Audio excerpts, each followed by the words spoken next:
सामनाच्या रोखठोक सदरातून आज संजय राऊतांनी ठाकरे बंधूंना त्यांच्या कार्यपद्धतीवरून सल्ला दिलाय। स्थानिक स्वराज्य संस्थांच्या निवडणुकांमध्ये उद्धव आणि राज ठाकरे यांनी महाराष्ट्र पालथा घातला असता तर निकालाचे आकडे नक्कीच बदलले असते अशी लोकभावना आहे, असं राऊतांनी रोखठोक या सदरात म्हटलंय। आज विरोधकांमध्ये लढण्याची इच्छाशक्ती दिसत नाही, पण तलवारीला तलवार भिडवणारं नेतृत्वच यापुढे महाराष्ट्रात टिकेल असंही राऊत आपल्या सदरात लिहितात। पण त्यांनी लेख लिहिला आणि वादाचा चित्रपट सुरू झाला। पाहूया संजय राऊतांचा लेख आणि राजकीय वादाचा हा चित्रपट।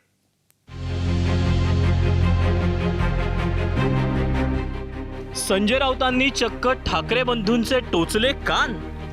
सामन्याच्या रोखठोक सदरात लोकभावना म्हणत विरोधकांच्या आघाडीलाही राऊतांचे खडे बोल।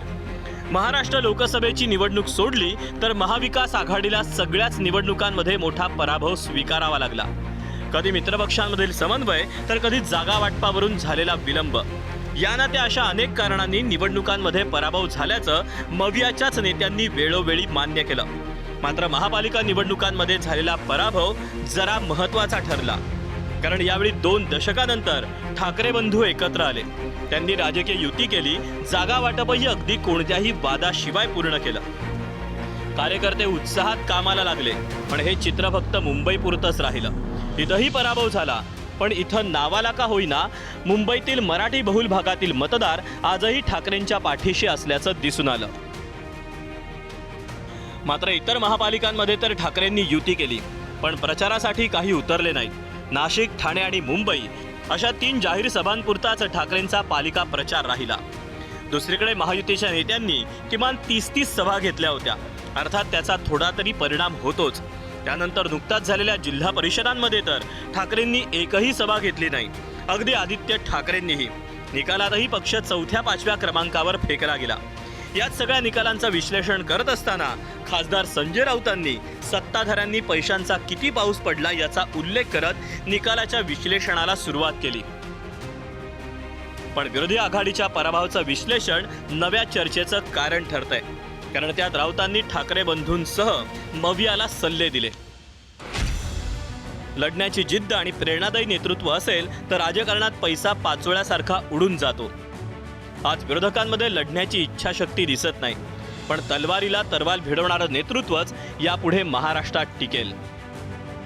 महाराष्ट्रात खऱ्या शिवसेनेची पिछेहाट म्हणजे महाराष्ट्राला दिशा देणाऱ्या विचारांची पिछेहाट आहे। विरोधी पक्षाच्या पिछेहाटीस फक्त सत्ताधाऱ्यांना दोष देणं चुकीचं आहे।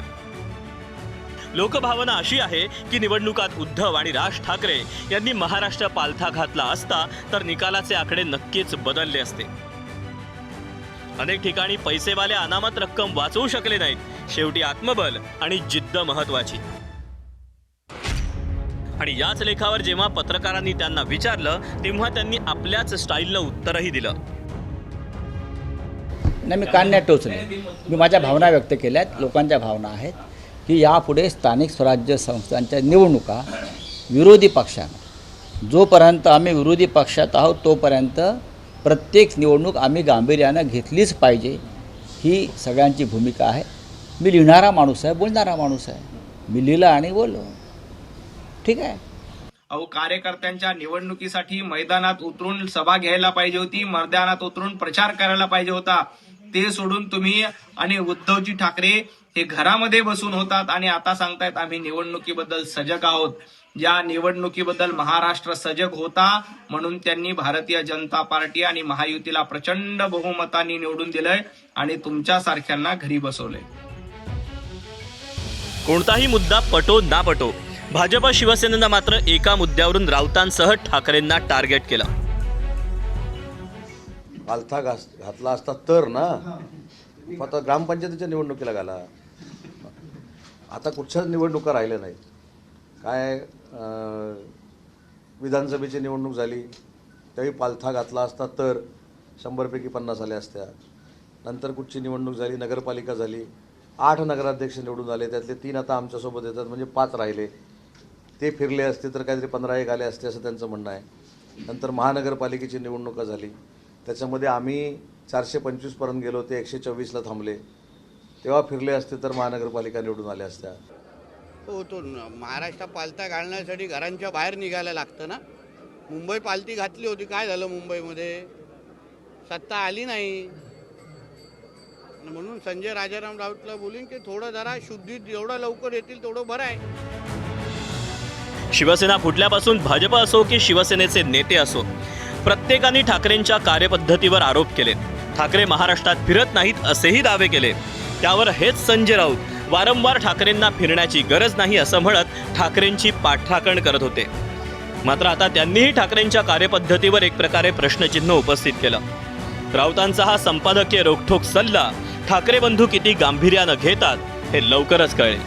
ब्युरो रिपोर्ट, एबीपी माझा. एबीपी माझा, उघडा डोळे बघा नीट.